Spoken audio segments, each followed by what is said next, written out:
Plano nyo bang bumili ng bahay at gusto nyong ipa-home improvement? Para sa inyo tong video na to.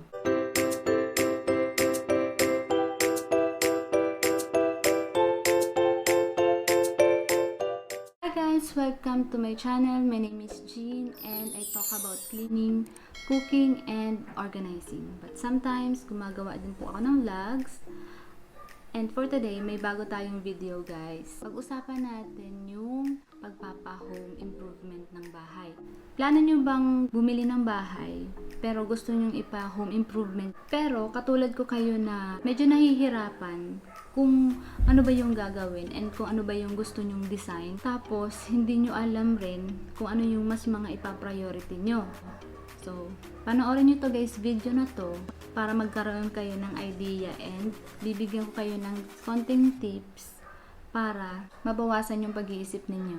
And share ko din sa inyo guys yung mga naging experience namin habang nagpapaayos kami, kung ano yung mga naging problema rin namin. So, ayan, alam nyo, before pa kaming lumipat dito, ano na kami dito, construction. Nagpalagay kami ng extension kasi nga medyo maliit yung space niya. Nagpalagay kami ng terrace, tapos nagpalagay rin kami ng mga cabinet na. Kasi yung kitchen namin, linagay namin dito sa pinakonstruct namin na extension. Ayun nga yung mga naging problema namin.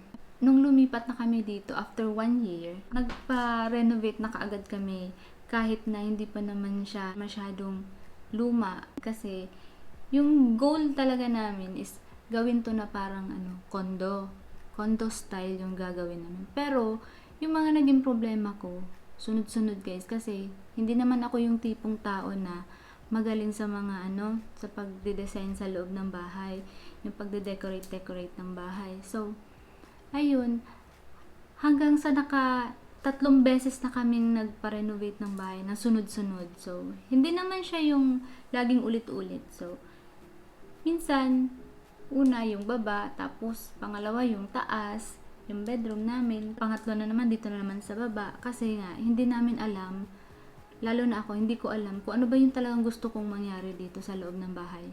So, hirap na hirap talaga ako nun guys. Yun, hindi namin namamalayan na napapasobra na pala yung paggastos namin dito lang sa loob ng bahay, sa pagpapagawa lang ng bahay. Yun yung mga naging problema namin. So, kinulang kami ng financial kasi nga binuhos namin dito lahat. Hindi lang sa pera kami nagkakaproblema, pati na rin yung pagsasama namin. Bigyan ko kayo ng tips kung ano ba yung talagang dapat i-priority lang ninyo. Number 1, money or yung pera. Pinaka-importante yun sa lahat guys. Kailangan may sapat kang pera para mapaayos mo yung bahay mo and mapagawa mo yung gusto mo. Kasi kung wala kang sapat na pera, matitigil yung pagpatrabaho mo syempre. And dapat hindi lang sapat guys. Magkaroon kayo ng allowance para sa mga hindi inaasahan na mga pangyayari. For example, kinulang ng materyales. Halimbawa, may nasira or may na-damage. So, kailangan ka ulit bumili ng materyales. Tapos, halimbawa, kung kukuha naman kayo ng interior, sigurado ako, hindi lang pagpapagawa ng bahay yung magagastos ninyo. Pati mga furnitures, bibilhin nyo kung kayo kukuha ng interior. So, pag-usapan natin yan mamaya guys, kung ano yung tinutukoy ko, kung bakit kayo kailangan magkaroon ng allowance sa pera. Okay? Number 2 guys, sa design. Alam natin, tayo mga babae, pagdating sa design, kailangan tayong lagi yung masusunod, 'di ba? Kailangan yung mister natin hindi tayo dapat pakialaman sa mga ganyang bagay. So, para sa akin guys, natutunan ko na hindi pala yun dapat ganun. Sana gawin ninyo, mag-usap kayo kung ano yung gusto niya at ano din yung gusto mo. Dapat nagkakasundo kayo sa mga bagay rin na ganyan. Kailangan nyo ring i-consult rin yung asawa nyo sa mga bagay na ganyan. Kasi unang-una, hindi lang naman kayo yung titira dito. So, kasama mo siya. So, dapat alamin mo rin kung ano yung gusto niya. Malay mo may gusto din siya sa bahay, yung itsura ng bahay. Malay mo yung bedroom niya, gusto niya neutral lang. Tapos ikaw ang gusto mo, pink. So, parang hindi naman yun maganda, diba? So, kailangan kayong dalawa nagkakasundo sa mga bagay na ganyan. Kasi nga, para sa huli, hindi lang ikaw yung masisisi. Siyempre. Kasi nangyari yan sa amin, guys.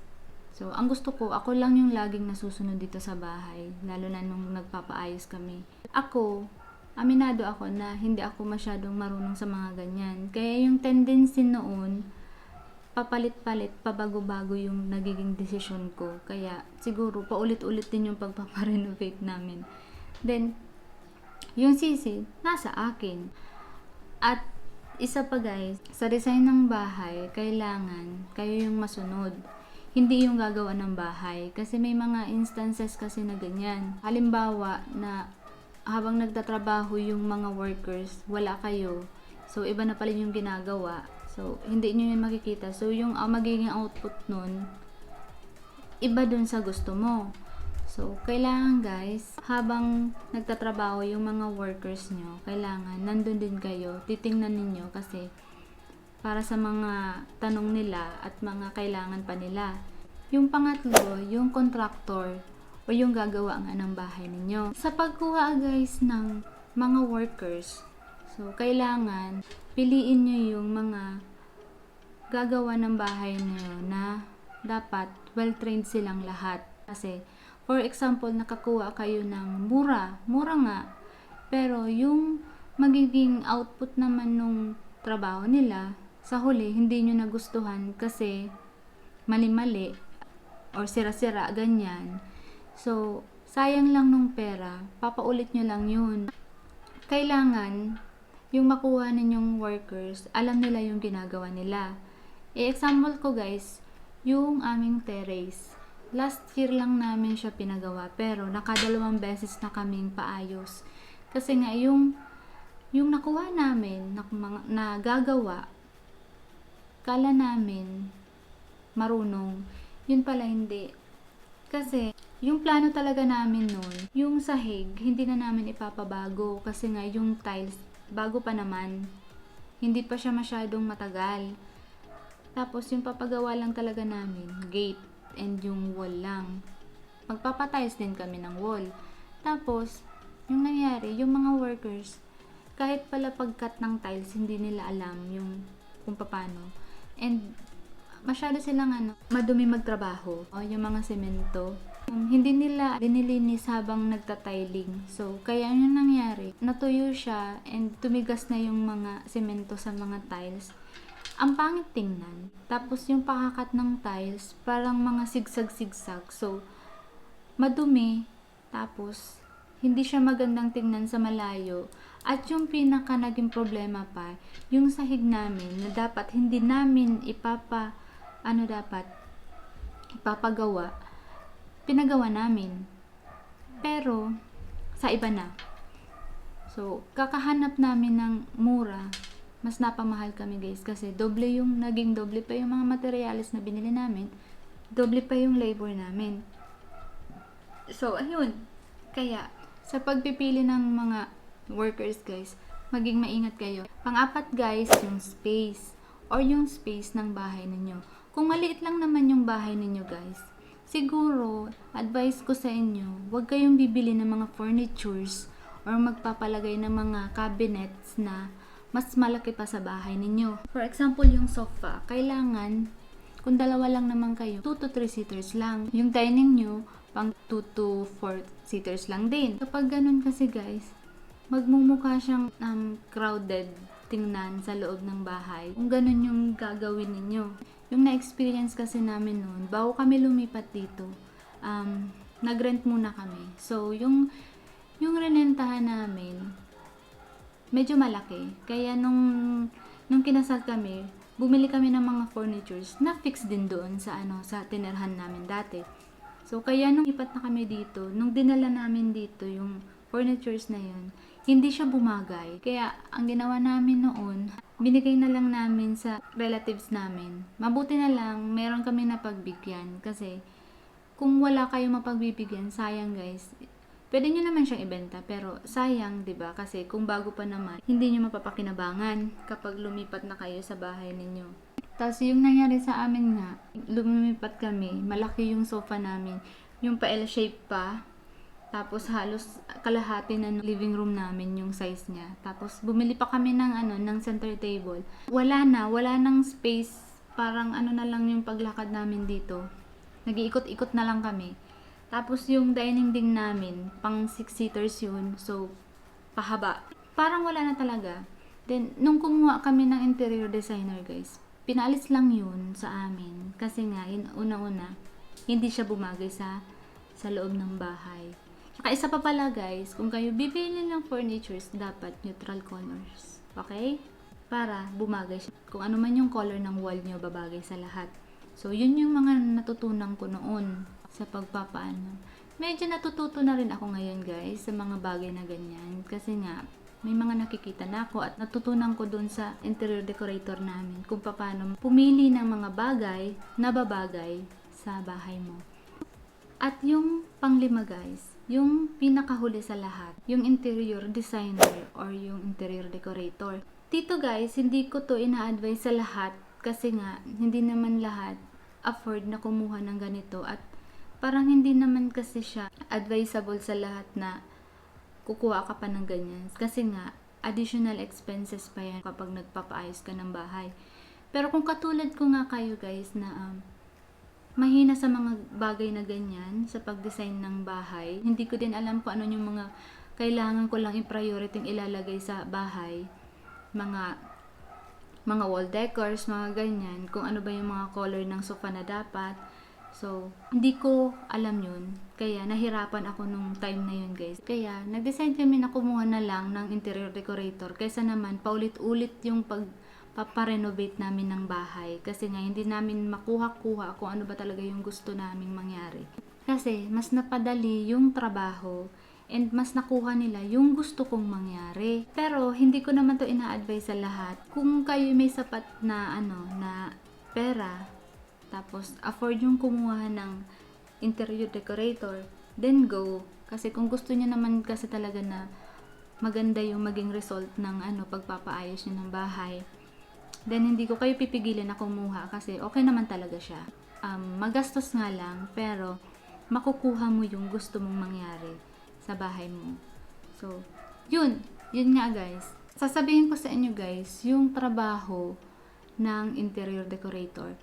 Kung kayo hirap na mag-decide kung ano yung gusto nyo mangyari sa bahay, ginagawa ng interior decorator, una, guys, syempre tinitingnan nila yung location mo. Kung maliit lang ba or malaki, tapos sila na yung bahala na magsukat-sukat. Tapos tatanungin nila syempre yung kung ano yung mga gusto-gusto mong colors, ganyan. Parang minamatch din nila yun sa bahay mo, kung ano yung magiging itsura ng bahay mo. Then ang trabaho pa nila, sila na yung bahalang naglalagay ng mga fixed furniture sa bahay mo. Ang ginagawa na lang nila, approval mo. So, gagawa sila ng design, tapos mga mangilan-ngilan na design, guys. Tapos ipapakita yun sa'yo para for your approval. Tapos isa-isa yung papakita sa iyo kung ano ba yung magugustuhan nyo na babagay dito sa bahay ninyo. Pero lahat naman yun bagay, kaso kailangan yung best na mapipili mo, yun yung gagawin nila. Pati yung mga furnitures na bibilhin mo, yun yung sinasabi ko sa inyo, guys, na kailangan nyo magkaroon ng extra pang money para sa mga bagay na ganyan. So, kung kayo kukuha ng interior decorator, papakialaman yan mga naka-fix or nakaanong gamit ninyo sa bahay ninyo.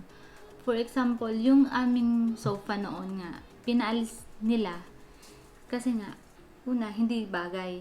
Kasi yung yung size, pangalawa, yung color. Tapos, yung dining din namin nauna, pinaalis din kasi crowded daw tingnan. So, sila yung magde-decide or minsan, sila yung titingin sa mga stores kung ano yung mga babagay sa bahay mo. So, ang gagawin naman nila, ipapakita na naman nila sa iyo kung ano yung mga bagay na yun na gusto mo na dito. Or minsan sila yung nagde-decide. Tapos, wag kang gagalaw hanggat hindi nila alam. So, kailangan kada may magustuhan ka na sa palagay mo pwede sa bahay mo, kailangan i-consult mo muna sa kanila. So, hindi naman yun sa akin guys problema kasi nga, ganun nga ako eh. Kasi wala akong tiwala sa sarili ko pagdating sa bahay. So, pero kung kayo, kung kayo naman talented sa mga ganyang bagay, di nyo naman po kailangan na kumuha pa ng, ng interior decorator. Kasi nga, dagdag gastos lang talaga yun. So, yun lang yung guys, yung mga na-experience namin at mga naging problema namin dito. Okay guys, magpapaalam na ako. Thank you guys for watching. I hope you like this video. Please like, comment, and subscribe to my channel. Lalo na kung baguhan ka lang. Please subscribe to my channel para updated ka sa lahat ng aking mga ipopost na videos. Bye!